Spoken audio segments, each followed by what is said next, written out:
समंदर में मौजूद बेशुमार राजों और इसके काले अंधेरों में बसने वाली दुनिया के बारे में जानने के लिए साइंटिस्ट और रिसर्चर जब भी इसकी गहराइयों में रिसर्च करते हैं तो उन्हें नई से नई और अजीब-व-गरीब चीजें मिलती रहती है, जो समुंदर में मौजूद इन मिस्ट्रीज को उलझाकर साइंटिस्ट और रिसर्चर्स को मजीद सवालों में डाल देती है। समंदर में मौजूद लाखों मिस्ट्रीज में से एक मिस्ट्री ऐसी भी थी जिसने कई सालों तक पूरी दुनिया के साइंटिस्ट और रिसर्चर्स की रातों की नींद उड़ाकर रख दी थी। ये बात है 1997 की, जब नोवा कंपनी के रिसर्चर्स पैसिफिक ओशन में हाइड्रोफोन के जरिए अंडर वाटर वॉल्केनिक एक्टिविटी को सुन रहे थे। हाइड्रोफोन एक ऐसी टेक्नोलॉजी होती है जिसके जरिए समुद्र की गहराइयों में पैदा होने वाली हलचल और मुख्तलिफ किस्म की आवाज़ों को सुना और रिकॉर्ड किया जा सकता है। इसके अलावा इस टेक्नोलॉजी से समुद्र की गहराइयों में रहने वाले मुख्तलिफ किस्म के जानवरों की माइग्रेशन, पॉपुलेशन और उनके स्पेसिफिक चीज़ों के बारे में भी पता लगाया जा सकता है। 1997 के उस दिन रिसर्चर्स ने समुद्र की गहराई से बहुत ही खौफनाक और मिस्टीरियस किस्म की आवाज़ को रिकॉर्ड किया। रिसर्चर्स ने इससे पहले अपनी पूरी लाइफ में इतनी तेज और खौफनाक आवाज़ नहीं सुनी थी, जिसकी वजह से इस आवाज़ ने वहां मौजूद सभी लोगों को डर और खौफ में डाल दिया था। यह आवाज़ न सिर्फ इंतहाई तेज थी बल्कि अब तक की समुंदर से रिकॉर्ड होने वाली दूसरी आवाज़ों से काफ़ी ज़्यादा मुख्तलिफ भी थी, जिसकी वजह से इस मिस्टीरियस आवाज़ को द ब्लूप का नाम दिया गया।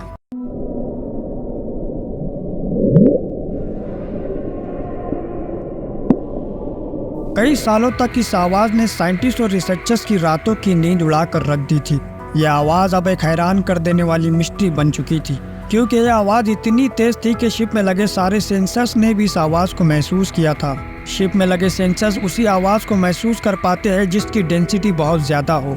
इसी के साथ साथ इन हाइड्रोफोन्स की रेंज 5000 किलोमीटर तक की थी, जिससे पता चलता है कि ब्लूप शिप से काफ़ी दूर पैदा हुई थी। इससे पता चलता है कि ब्लूप नज़दीक से कितनी तेज़ और खौफनाक रही होगी। द ब्लूप के स्पेक्ट्रम को देखने के बाद रिसर्चर्स को मालूम पड़ा कि यह आवाज़ किसी लो फ्रीक्वेंसी और हाई एम्पलीट्यूड की आवाज़ थी। लेकिन हैरानी की बात यह थी कि इतनी तेज़ आवाज़ तो समुद्र का सबसे बड़ा क्रिएचर ब्लू व्हेल भी पैदा नहीं कर सकता, क्योंकि ब्लू व्हेल से पैदा होने वाली आवाज़ से 3 से 5 गुना ज़्यादा तेज़ थी। इस आवाज़ को लेकर तरह तरह के सवालात साइंटिस्ट और रिसर्चर्स के जहन में आ रहे थे।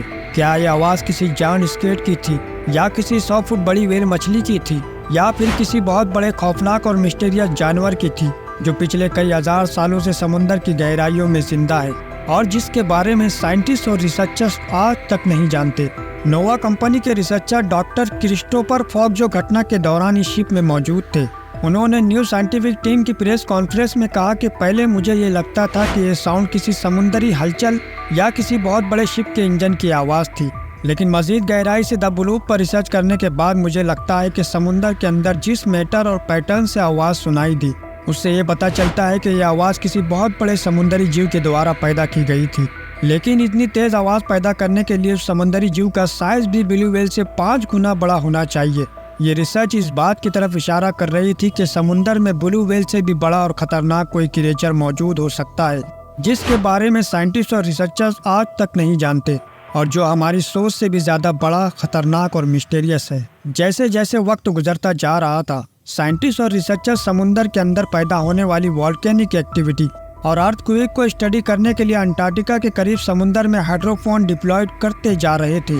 साल 2005 में हैरत अंगेज तौर पर एक बार फिर ऐसी ही तेज़ और अजीब आवाज़ को रिकॉर्ड किया गया, जिसके बाद इस आवाज़ की सारी हकीकत खुलकर सामने आ गई। मालूम पड़ा कि यह आवाज़ किसी बहुत बड़े मिस्टीरियस क्रिएचर की नहीं बल्कि एक आइसक्विक से पैदा होने वाली आवाज़ थी, जो अंटार्कटिका में एक बहुत बड़े ग्लेशियर के टूटने की वजह से पैदा हुई थी। पूरे 8 सालों की मेहनत और दिन रात की रिसर्च के बाद रिसर्चर्स के मुताबिक द ब्लूप की मिस्ट्री अब पूरी तरह से हल हो गई थी। लेकिन क्या यह आवाज़ ग्लेशियर के टूटने की थी या किसी अननोन क्रिएचर की थी? अपनी राय कमेंट में ज़रूर दीजिएगा। लेकिन साइंटिस्ट और रिसर्चर्स को समुद्र की इन खौफनाक गहराइयों से अब तक ऐसी चीज़ें मिल चुकी है जो उनकी समझ से बाहर है। अगर आप समुद्र से मिलने वाली मिस्टीरियस चीज़ों के बारे में जानना चाहते हैं तो इस वीडियो पर क्लिक कीजिए। इसी तरह की नॉलेजेबल और मिस्टीरियस वीडियोस देखने के लिए दोस्तों हमारी वीडियोस को लाइक करें, शेयर करें, चैनल को सब्सक्राइब करें और बेल आइकन को ज़रूर दबाएं ताकि आने वाली हर वीडियो की नोटिफिकेशन आप तक ज़रूर पहुँचे। तो दोस्तों फिर मिलेंगे अगली वीडियो में।